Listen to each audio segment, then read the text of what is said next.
Hello guys, നമ്മളാണെങ്കിൽ ഇന്ന് സംസാരിക്കാൻ പോകുന്നത് ലോകം കണ്ട ഏറ്റവും പ്രഗത്ഭനായ ഒരു കളിക്കാരനെ കുറിച്ചാണ്. തൻ്റെ ഇടംകാലം കൊണ്ട് ഇന്ദ്രജാലം തീർത്ത ഒരു സ്വർണ്ണ താടിക്കാരനെ കുറിച്ചാണ്. ഓരോ ഫുട്ബോൾ പ്രേമികളുടെയും വികാരമായ ഒരു വ്യക്തിനെ കുറിച്ചാണ്. അദ്ദേഹത്തിൻ്റെ പേരാണ് ലിയണൽ ആൻഡ്രസ് മെസ്സി.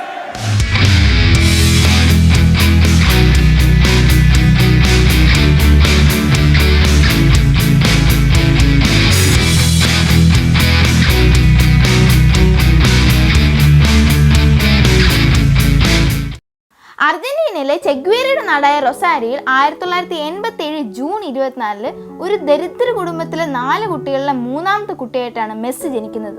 അച്ഛൻ ജോർജ് മെസ്സി ഒരു സ്റ്റീൽ കമ്പനിയുടെ മാനേജറാണ്. അമ്മയാണെങ്കിൽ ഒരു മാഗ്നറ്റ് മാനുഫാക്ചറിംഗ് കമ്പനിയിലെ ഒരു ജോലിക്കാരിയായിരുന്നു. മെസ്സിക്കാണെങ്കിൽ കുഞ്ഞിനെ തന്നെ ഫുട്ബോൾ കളിക്കാൻ ഭയങ്കര ഇഷ്ടമായിരുന്നു. മെസ്സിയാണെങ്കിൽ ചേട്ടന്മാരൊക്കെ ആയിട്ട് ഫുട്ബോൾ കളിക്കുമായിരുന്നു. മെസ്സിക്കാണെങ്കിൽ ഫുട്ബോൾ ഭയങ്കരമായിട്ട് ഇഷ്ടമായതുകൊണ്ട് തന്നെ മെസ്സിയാണെങ്കിൽ അച്ഛൻ കോച്ചായിട്ടുള്ള ഗ്രാൻഡോളോ എന്ന് പറഞ്ഞൊരു ചെറിയൊരു ലോക്കൽ ക്ലബ്ബിൽ ജോയിൻ ചെയ്തു. അതിനുശേഷം 2 വർഷത്തിന് ശേഷം മെസ്സി ആണെങ്കിൽ ന്യൂവെൽസ് ഓൾഡ് ബോയ്സ് ക്ലബ്ബിലും ജോയിൻ ചെയ്തു. മെസ്സിയുടെ അച്ഛനും അമ്മയ്ക്ക് 4 മക്കൾ ഉണ്ടായതുകൊണ്ട് തന്നെ ആ വീട്ടിലാണെങ്കിൽ കുറച്ച് സാമ്പത്തികമായിട്ട് കുറെ പ്രശ്നങ്ങളുണ്ടായിരുന്നു. അതുകൊണ്ട് തന്നെ മെസ്സി ആണെങ്കിൽ ചായക്കടയിൽ വരെ പോയി ജോലി ചെയ്യുമായിരുന്നു. നമ്മളാണെങ്കിൽ മെസ്സിയോടാണെങ്കിൽ ആരെ ഏറ്റവും കൂടുതൽ ഇഷ്ടമെന്ന് ചോദിച്ചാൽ മെസ്സി ആണെങ്കിൽ അദ്ദേഹത്തിന്റെ അമ്മൂമ്മേനെ കുറിച്ചായിരിക്കും പറയുന്നത്. കാരണം അവർ തമ്മിൽ ഭയങ്കര ബോണ്ടിങ് ആയിരുന്നു. അവർ തമ്മിൽ ഭയങ്കര ഇഷ്ടത്തിലായിരുന്നു. യഥാർത്ഥത്തിൽ മെസ്സിനെ ആണെങ്കിൽ ഫുട്ബോൾ കളിക്കാൻ ആദ്യം ഗ്രൗണ്ടിൽ തന്നെ കൊണ്ടുവന്നത് ഈ അമ്മൂമ്മയായിരുന്നു. ഈ അമ്മൂമ്മയായിട്ട് അതുകൊണ്ട് ഭയങ്കര ഇഷ്ടത്തിലായിരുന്നു. പക്ഷെ അപ്രതീക്ഷിതമായി ഒരു ദിവസം അമ്മൂമ്മ മരിക്കുകയാണ്. മെസ്സിയുടെ മുത്തശ്ശി മരിച്ചപ്പോഴത്തേക്കിനും അത് ഭയങ്കരമായിട്ട് മെസ്സിനെ വേദനിപ്പിച്ചു. മെസ്സി ആണെങ്കിൽ കുറേ ദിവസങ്ങൾ കളിക്കാൻ പോയില്ല. പിന്നെ ആ ദിവസങ്ങൾ ആഴ്ചകളായി മാറി. മെസ്സി ആണെങ്കിൽ ഫുട്ബോൾ തന്നെ നിർത്തിയാലോ എന്ന് വരെ ചിന്തിച്ചിട്ടുണ്ടായിരുന്നു. പക്ഷെ അച്ഛന്റെ നിർബന്ധപ്രകാരം മെസ്സി ആണെങ്കിൽ വീണ്ടും ഫുട്ബോൾ കളിക്കാൻ ഇറങ്ങി. പക്ഷെ ഈ പ്രാവശ്യം 10 മടങ്ങ് വാശിയുണ്ടായിരുന്നു. കാരണം അദ്ദേഹത്തിന്റെ അമ്മൂമ്മയുടെ ആഗ്രഹം സാധിക്കണമെന്ന് വിചാരിച്ച് മെസ്സി ആണെങ്കിൽ വീണ്ടും വാശിയോട് കളിക്കാൻ തന്നെ തീരുമാനിക്കുകയാണ്. അദ്ദേഹം ആണെങ്കിൽ ഒരു പ്രൊഫഷണൽ ഫുട്ബോൾ പ്ലെയർ ആവണമെന്ന് തന്നെ വിചാരിച്ചു. പക്ഷെ ഈ സ്വപ്നത്തിലേക്ക് പോകാനുള്ള വഴി തടസ്സപ്പെടാൻ തുടങ്ങി. അദ്ദേഹത്തിന് 11ാം വയസ്സിൽ ഒരു ദിവസം ഫുട്ബോൾ ഗ്രൗണ്ടിലാണെങ്കിൽ കളിച്ചുകൊണ്ടിരിക്കുന്ന സമയത്ത് പെട്ടെന്ന് കാൽവേദന വരികയും അദ്ദേഹം തളർന്നു വീഴുകയും ചെയ്യുകയാണ്. ആ സമയത്ത് മെസ്സിനെ ആണെങ്കിൽ കാൽവേദനയോട് തന്നെ ഹോസ്പിറ്റലിലേക്ക് എത്തിച്ചു. അന്നേരം മെസ്സിനെ പരിശോധിച്ച് ഡോക്ടർ പറഞ്ഞൊരു കാര്യമുണ്ട്. ആ ഡോക്ടർ പറഞ്ഞത് മെസ്സിക്കാണെങ്കിൽ ഹോർമോൺ ഡെഫിഷ്യൻസി സിൻഡ്രോം ആണ് എന്നാണ്. ഈ ഒരു അസുഖം കാരണം ശാരീരിക വളർച്ച മുരടിച്ചു പോകുമെന്ന് ഡോക്ടർ പറഞ്ഞു.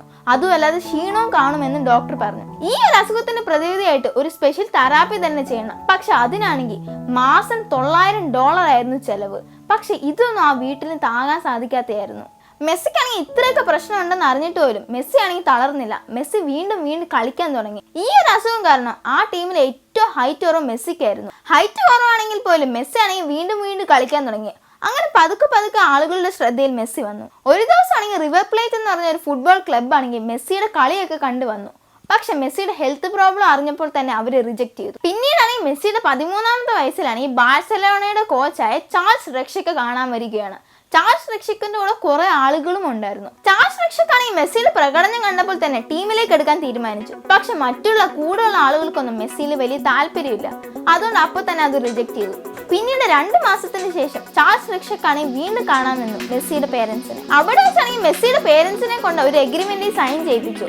അന്നേരമാണെങ്കിൽ ചാൾസ് റെക്ഷിക്കിന്റെ കയ്യിൽ ഒന്നും ഇല്ലായിരുന്നു. പക്ഷെ ഒരു നാപ്കിൻ ഉണ്ടായിരുന്നു.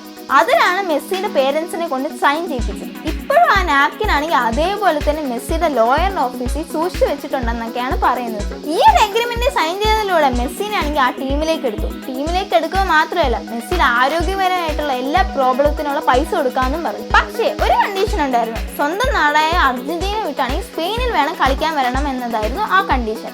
അതേപോലെ തന്നെ അവരാണെങ്കിൽ നാട് വിട്ട് സ്പെയിനിലേക്ക് പോയി. മെസ്സി ആണെങ്കിൽ സ്പെയിനിലേക്ക് പോയിട്ട് ടീമിലെ ആളുകളെയൊക്കെ കണ്ടപ്പോൾ ടീമിലെ ആളുകൾ അത്ഭുതപ്പെട്ടു പോയി. കാരണം ഇത്രയും ചെറിയ കുട്ടിയോ അവരൊക്കെ ചിന്തിച്ചോ ഈ കുട്ടിയൊക്കെ എങ്ങനെ കളിക്കാനാണെന്ന് വരെ അവർ ചിന്തിച്ചു.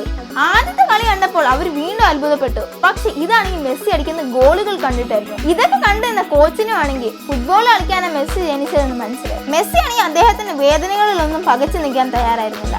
അദ്ദേഹം എല്ലാ വേദനയും മറക്കാൻ തുടങ്ങി. കാരണം അത്രയ്ക്ക് ഇഷ്ടമായിരുന്നു ഫുട്ബോളിനോട്.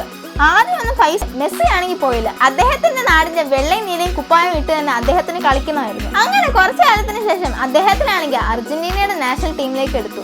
അദ്ദേഹം ആണെങ്കിൽ ഓരോ ഗോൾ അടിച്ചു കഴിയുമ്പോഴത്തേക്കിനും ഇങ്ങനെ കൈ പൊക്കാറുണ്ട്, ആകാശത്തേക്ക് കൈ പൊക്കാറുണ്ട്.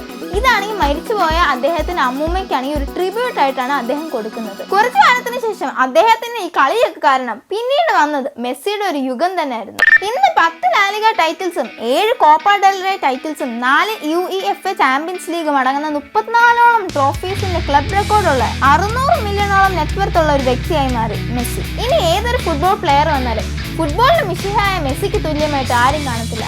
Because he is A legend. എന്തായാലും നിങ്ങൾക്ക് ഈ വീഡിയോ ഇഷ്ടപ്പെടുമെന്ന് വിചാരിക്കുന്നു. ഇഷ്ടപ്പെട്ട ലൈക്ക് ചെയ്യുക, സബ്സ്ക്രൈബ് ചെയ്യുക. എനിക്കാണെങ്കിൽ ഈ ടോപ്പിക് സജസ്റ്റ് ചെയ്തത് വൈശാഖ് മെസ്സി എന്ന അക്കൗണ്ടിൽ നിന്നാണ്. ഈ പേര് കേൾക്കുമ്പോൾ തന്നെ മനസ്സിലാവും വൈശാഖ് ഒരു മെസ്സിയുടെ ഫാനാണെന്ന്. ഇതേപോലെ നിങ്ങളാണെങ്കിൽ മെസ്സിയുടെ ഫാനാണെങ്കിൽ കമൻറ്റ് ചെയ്യുക. സോ അപ്പോൾ ശരി, ബൈ.